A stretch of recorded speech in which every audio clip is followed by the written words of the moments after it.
দীর্ঘ কয়েক জমায় নবী জীবনী নিয়ে আলোচনা করছি। শুরু তো আমরা বলেছি এই নবীর জীবনী এত মহান, আল্লাহ নিজেই বলেছেন আজিম। যেখানে আল্লাহ তাআলা বলছেন আজিম, আমার মতো আপনার মতো সলিমতি গলিমতি আর কি বলি না, কোনো ভাষা নেই, কোনো ভাষা নেই। এটাই বাস্তবতা। আপনার 12 মাস যদি এই নিয়ে আলোচনা করা শেষ করা যাবে না। তারপরে আমরা ফর্মালিটি মেনটেন করছি। নবীর জীবনে কত কবি, কত সাহিত্যিক, কত স্কলার তার জীবনে লিখেছেন, লেখেন। কবিতা, কবিত্বে, আর্টিস্টার তুলিতে নবীর জীবনে ধরে শেষ করতে পেরেছে? পারে নাই, পারবেও না। এটাই হলো সর্বসম্মতিক্রমে কথা। আমরা যতই বলবো আমি অনেক কিছু জানি, অনেক কিছু করেছি, আসলে কিছুই জানি না, কিছুই করতে পারি না। এটাই বাস্তবতা। নবীর প্রেম, ভালোবাসা আমাদের হৃদয়ে আছে নাকি নাই? আছে বলেই অন্যান্য মানুষের মতো আপনারা বসে থাকেন নাই, অথবা অন্যান্য কাজে ব্যস্ত হন নাই। আপনারা অন্তত সপ্তাহে এই দিনটা রেখেছেন যে নবীর জীবনী, নবীর সবকিছু আমরা শিখবো। ঠিক কিনা? ঠিক কিনা? প্রেম আছে বলেই কবি কত সুন্দর করে বলছেন, হে রাসূল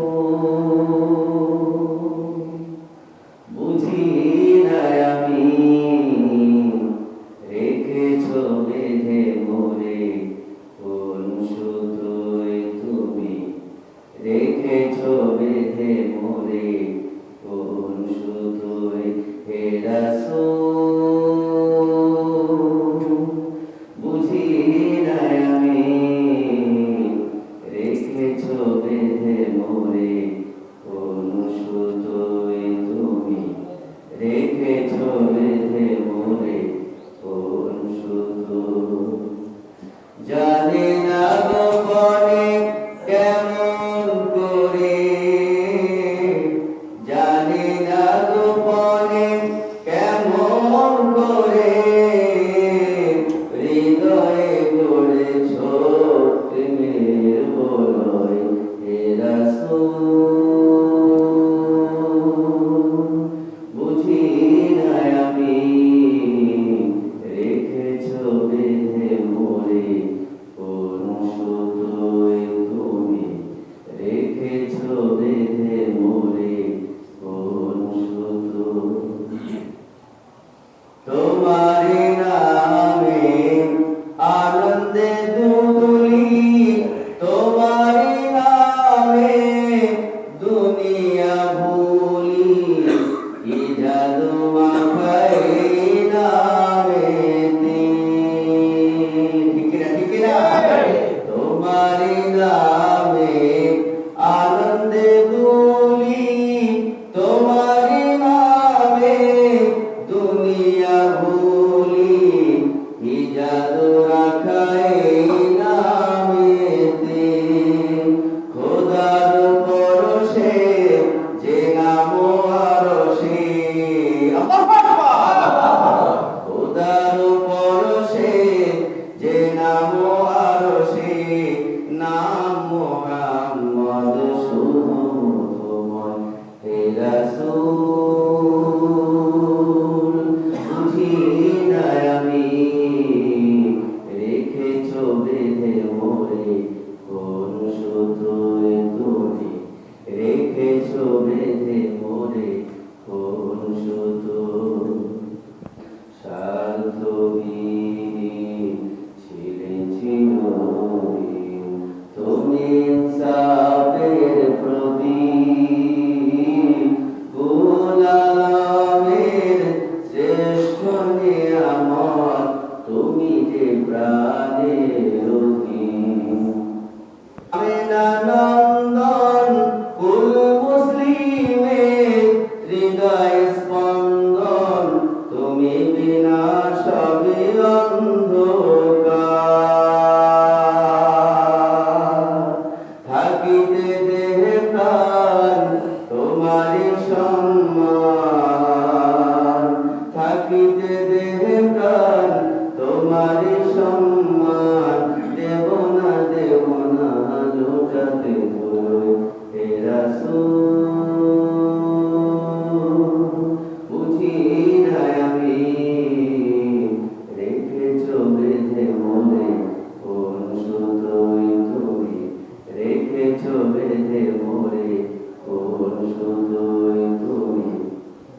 এঁকেছো বেঁধে মোরে কোন সুতো, এঁকেছি সে ফুল মোরা মনেরই কাবায়, যে ফুল যুগ যুগান্তরে খুশবু ছড়ায়। বলেন, ফুল যুগ যুগান্তরে খুশবু ছড়ায়।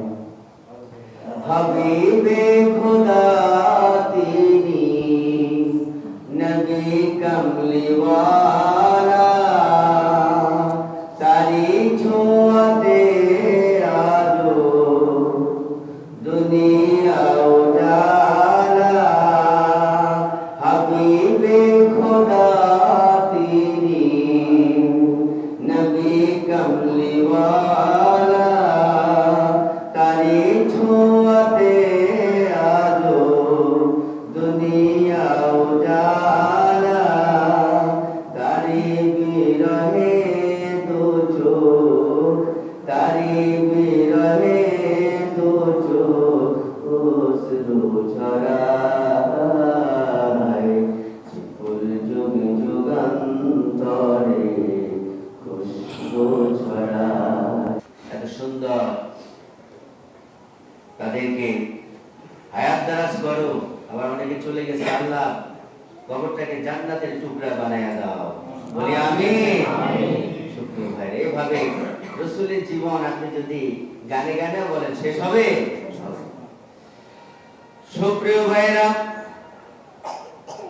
বিশ্ব নবী হযরত মুহাম্মদ সাল্লাল্লাহু আলাইহি ওয়াসাল্লাম নবুয়তি পেয়ে তিনি যখন দাওয়াতি কাজ শুরু করলেন, যারা তাকে আলামিন খেতাব দিয়েছিল, বিশ্বস্ত খুব ভালোবেসেছিল, তারা কি তখন ভালোবাসছিল নাকি?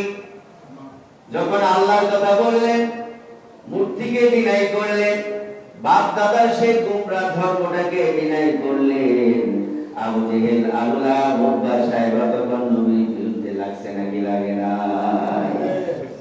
লাগছে। বলে কি ছেলে, এতিম ছেলে আমরা বড় করছি কোন রকম, আর এখন এমন কথা বলতেছে, আবু জেহেল বলতেছে আমার তো ক্ষমতা থাকবে না, আমার ক্ষমতা শেষ। অত্যাচার নির্যাতন শুরু করলো। নবীজি দাওয়াত দিলেন, দীর্ঘ প্রায় 5 বছর যখন দাওয়াতি কাজ করলেন, মাত্র 40 থেকে 45 জন লোক ইসলাম জন্মগ্রহণ করেছিল। সুবহানাল্লাহ বলে। তবে ওগুলো আবার 40-50 জন হলেও, 40-45 জন হলেও তারা কোটি কোটি মুসলমানের কাম করে, ঠিক কিনা? ঠিক কিনা?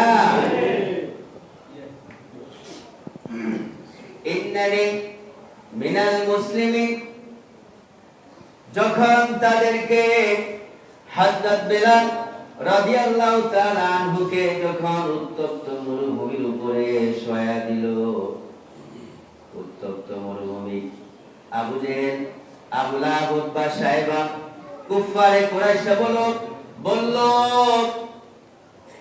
ওই বিলাল, যদি তুই এক আল্লাহর কথা বলস, কেউ তোকে রক্ষা করতে পারবে না, আর যদি এক আল্লাহ ছেড়ে দাস, কেউ তোর কোনো ক্ষতি করতে পারবে না। হযরত বিলাল রাদিয়াল্লাহু তাআলা আনহু কি ভয় পেয়েছিলেন নাকি? না না, যতই অত্যাচারের স্টেপ রুলার চালু করেছিল, যতই তাদের ঈমানটা পোক্ত হয়ে গিয়েছিল, ঈমানের কথা বলেছিল, এক আল্লাহর কথা বলেছিল, সুবহানাল্লাহ, পাথর চাপা দিয়েছিল, তারপরেও হযরত বিলাল রাদিয়াল্লাহু তাআলা আনহু পিছপা হয়েছেন নাকি? না না, পিছপা হন নাই। তিনি বলেছেন, যতক্ষণ পর্যন্ত আমার রূহ থাকবে, ততক্ষণ পর্যন্ত আমি এক আল্লাহর কথা বলবো, সুবহানাল্লাহ। আহাদ আহাদ আহাদ, এক আল্লাহ এক আল্লাহ এক আল্লাহর কথা বলবো, সুবহানাল্লাহ। ও ভাইরা আমার, আম্মার ইবনে ইয়াসির, আম্মার রাদিয়াল্লাহু তাআলা আনহু, ইয়াসির রাদিয়াল্লাহু তাআলা আনহু, তাদেরকেও ইসলামের মধ্যে আসার জন্য অনেক ত্যাগ দিতে হয়েছে। উত্তপ্ত মরুভূমির মধ্যে তাদেরকে চেঁচানো হলো, মাইক বের করা হলো। হযরত খাব্বাব রাদিয়াল্লাহু তাআলা আনহু তার পিঠের মধ্যে বড় বড় গর্ত প্রশ্ন করা হলো, ও খাব্বাব তোমার কি হয়েছিল, কি পোড়া উঠেছিল, এত বড় বড় গর্ত তোমার?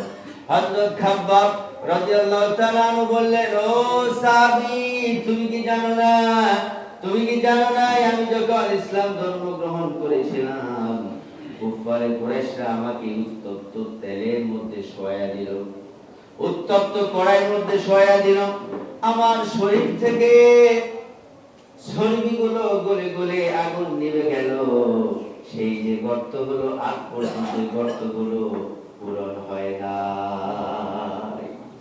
সুবহানাল্লাহ বলে। এই হলো ইসলাম।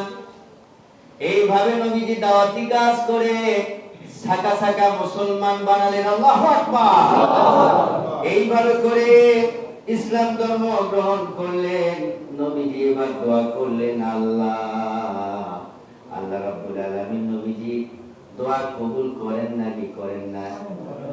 গত জুমা বলেছিলাম নবীজির দোয়া করতে হয় না, মনে মনে চাইলে সেটা কবুল করেন কে? আল্লাহ তাআলা কবুল করেন। ঠিক এইবার দোয়া করেন, আল্লাহ তাকাব্বাল উমরাই, ও আল্লাহ তাআলা তুমি দুই ওমর থেকে এক ওমরকে তুমি দয়া করো, মুসলমান বানায়া দাও। একজন ওমর হলেন আবু জেহেল, আর একজন হলেন অরিজিনাল ওমর। সুবহানাল্লাহ। আশা দাও। আল্লাহু আকবার। সুবহানাল্লাহ। এই যে আযান, হৃদয় কেড়ে যায়। আযানে এসে মানুষ কত সিজদা দেয়, দেয় নাকি দেয় না?